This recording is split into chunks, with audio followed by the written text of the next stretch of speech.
नमस्कार मुलांनो, आज आपण इयत्ता चौथीमधील आपल्या सभोवतालचे जग भाग 1 या पुस्तकातील पाठ 3 ग्रह व तारे या पाठाचा स्वाध्याय पाहणार आहोत.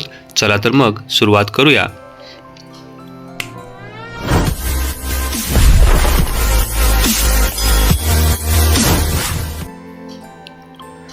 प्रश्न पहिला आहे, रिकाम्या जागी योग्य शब्द लिहा. आकडा 1. आकाशात चमचमणाऱ्या चांदण्यांना टिंबटिंब असे म्हणतात. पर्याय आहेत ग्रह, तारे, धूमकेतू आणि बटुग्रह. तर आकाशात चमचमणाऱ्या चांदण्यांना तारे असे म्हणतात. आकडा 2 आहे, सूर्यमालेतील सूर्यापासून टिंबटिंब हा सर्वात जवळचा ग्रह आहे. पर्याय आहेत बुध, शुक्र, शनी आणि मंगळ. उत्तर आहे बुध. सूर्यमालेतील सूर्यापासून बुध हा सर्वात जवळचा ग्रह आहे.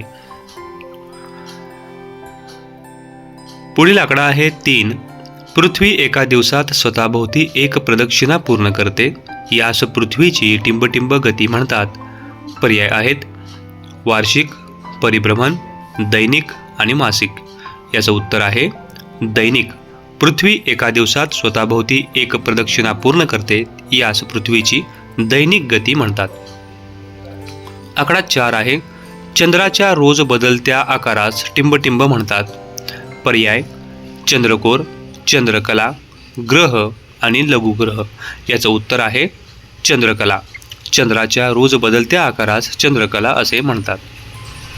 पुढील प्रश्न, एका वाक्यात उत्तरे लिहा. आकडा 1. पृथ्वीचा उपग्रह कोणता? याचं उत्तर आहे चंद्र हा पृथ्वीचा उपग्रह आहे. पुढील प्रश्न, धूमकेतू कशास म्हणतात? उत्तर आहे आकाशात शेपटीसारखा प्रकाश दिसणाऱ्या खगोलीय वस्तूस धूमकेतू असे म्हणतात. आकडा 3 आहे, चंद्रकला म्हणजे काय? याचं उत्तर आहे चंद्राच्या रोज बदलणाऱ्या आकारांना चंद्रकला असे म्हणतात.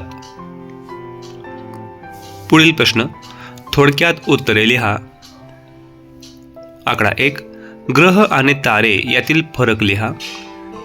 आपण एका तक्त्याच्या साहाय्याने ग्रह आणि तारे यातील फरक लिहूया. ग्रह पहा, ज्या चांदण्या चमकत नाहीत त्यांना ग्रह म्हणतात. आकाशात चमकणाऱ्या चांदण्यांना तारे म्हणतात. ग्रहांना स्वतःचा प्रकाश नसतो. तारे स्वयंप्रकाशित असतात, म्हणजे ताऱ्यांना स्वतःचा प्रकाश असतो. बुध, शुक्र, पृथ्वी, मंगळ, गुरु, शनी, युरेनस, नेपच्यून हे ग्रह आहेत. हे 8 ग्रह आहेत आणि सूर्य हा एकमेव तारा आहे. पुढील प्रश्न पाहू. सूर्यमालेतील कोणत्याही 2 अंतर्ग्रहांची नावे लिहा. तर मुलांनो, अंतर्ग्रह 4 आहेत. त्यातील 2 नावे बुध व शुक्र. चंद्राच्या कला दररोज का बदलतात ते लिहा. उत्तर आहे चंद्र पृथ्वीभोवती फिरत असल्यामुळे त्याचा दिसणारा भाग बदलतो. त्यामुळे चंद्राच्या कला दररोज बदलतात. पुढील प्रश्न पाहू. खाली दिलेल्या चौकटीत कोणत्याही चंद्रकलांच्या 3 आकृती काढा व नावे लिहा. मुलांनो, तुमच्या पुस्तकामध्ये चंद्रकलांच्या विविध आकृती दिलेल्या आहेत. त्यातील फक्त 3 आकृती मी या ठिकाणी तुम्हाला देत आहे. तुम्ही तुमच्या मनाने इतर आकृत्या काढू शकता. तर या ठिकाणी पहा, ही आकृती आहे अमावस्येची, ही आकृती आहे चतुर्थी आणि त्यानंतर ही शेवटची 3री आकृती आहे अष्टमी. तुम्ही तुमच्या पद्धतीने पुस्तकातील काही आकृत्या काढू शकता. पुढील प्रश्नाकडे जाऊया. सांगा बरे, सूर्यास्ताच्या वेळी आकाश कोणत्या रंगाचे दिसते? तुम्ही स्वतः निरीक्षण करायचं आहे आणि माहिती लिहायची आहे. तर याचं उत्तर मी लिहितो. पहा की सूर्यास्ताच्या वेळी आकाश केसरी, लालसर किंवा पिवळसर पिवळ्या रंगाचे दिसते. पुढील प्रश्न आहे, पृथ्वीवर दिवस आणि रात्र कसे होतात याचा विचार करून माहिती लिहा. तर याचं उत्तर आहे पहा, पृथ्वी स्वतःभोवती फिरत असते. पृथ्वीचा जो भाग सूर्याच्या दिशेला जातो त्या दिशेला दिवस व विरुद्ध दिशेला रात्र असते. पुढील प्रश्न पहा. पालकांच्या सोबतीने तुम्ही आकाशातील चंद्राच्या कलामध्ये होणाऱ्या बदलांचे महिनाभर निरीक्षण करा. त्याचा एक तक्ता बनवा व त्याची माहिती लिहा.